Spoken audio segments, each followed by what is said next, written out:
Good morning, guys. Captain Dylan Hubbard here at Hubbard's Marina. Captain Garrett and the boys just got back in from a 39-hour adventure.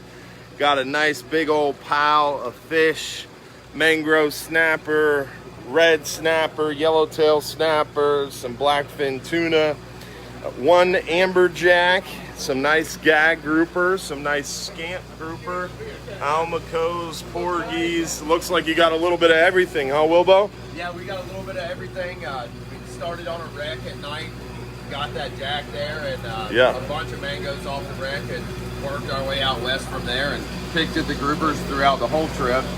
And I hit a few spots and got a couple of these big red snappers on each one of them, and ended up with a nice catch of real big red snapper. Nice. What was the hot bait? The hot bait this time was not pinfish. Yeah. The thread fins was the best option? Yeah, I would say threads, squid, even cut bait. We caught a couple bonitas, and the bonitas were working as well. Yeah. I like the long skinny squid strip sometimes too. Yeah. Long skinny squid strips, the cut bonita strips, thread fins, those were all working well, huh? Yeah. It was a good bite this trip. For red snapper, what's your go-to setup? I like not too heavy for a red snapper because they can be line shy from time to time. I would say a 60-pound setup, single hook with a strip of cut bait. Strip of cut bait, 60-pound test, single hook. What size hook? 6-aught, I would say, 6 to 8.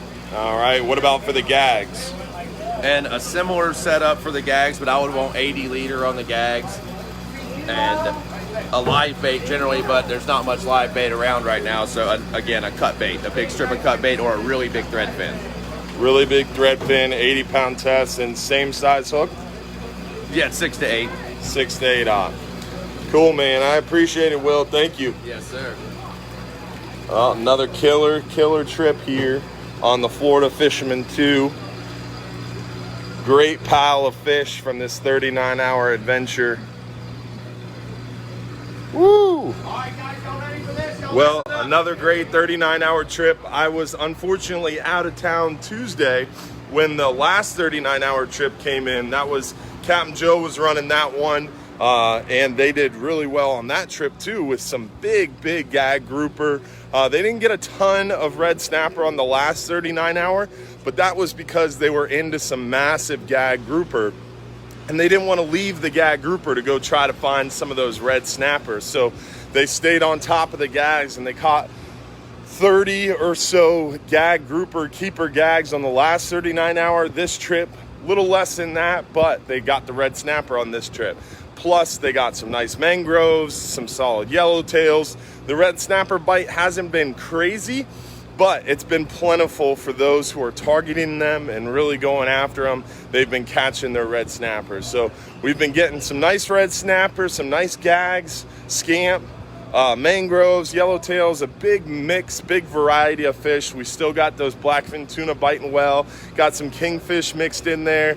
As far as weather goes, it looks like we have really nice weather through around Saturday afternoon. It's going to pick up a little bit there Saturday afternoon into Sunday, but not too bad. Still should be able to get out all of our trips.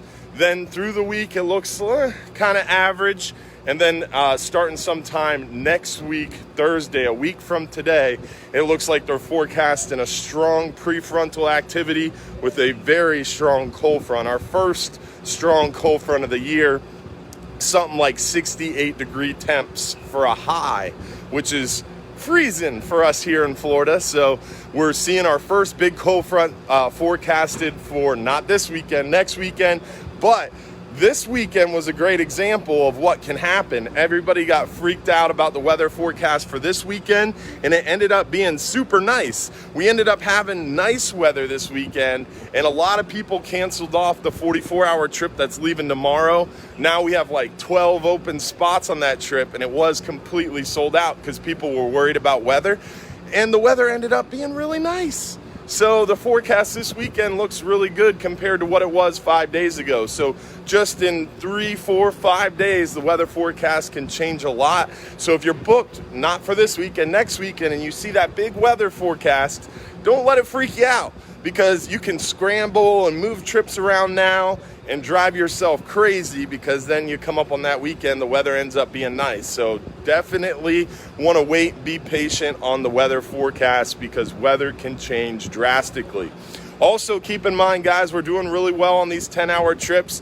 We're pulling in some nice mangrove snapper, a couple hogfish, plentiful other species too. You got a good shot at catching a few scamp grouper as well. We got those kingfish and mackerel around occasionally.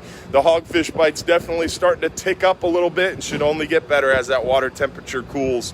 Hopefully you get a chance to come out and see us here inside Johns Pass at Hubbard's Marina. Don't forget, every Friday morning we're live on Fox Channel 13 News at 8:15 a.m. We've got our Saturday morning Real Animals radio show every Saturday morning from 6 a.m. to 8 a.m.